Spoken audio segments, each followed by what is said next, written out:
नमस्कार बंधुगण ज्योतिष कथार षोड़श अध्याय को आपण मानक स्वागत।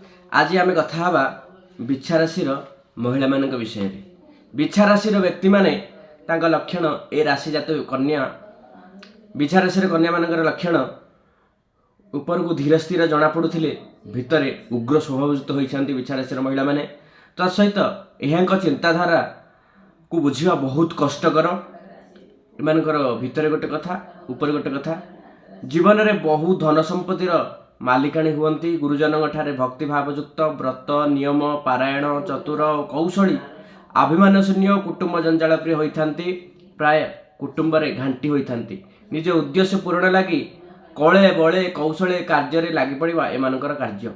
गठन दृष्टि निदा और सुंदर होइथांती।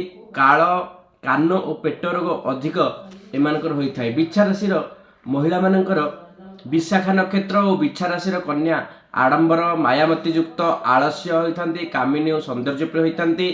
अनुराधा नक्षत्र जात नारी सुशीला और सदाचारी होइथांती। ज्येष्ठा नक्षत्र स्त्री उच्चाभिलाषी आमिष प्रिया और पुरुष भली कार्यक्रम होइथांती। बिछा राशि महिला मान विषय आम जानिले। सप्तदश अध्याय आम जानिबा धनु राशि नारी मानकर लक्षण केमिति होइथाय। विदाय दियंतु। नमस्कार।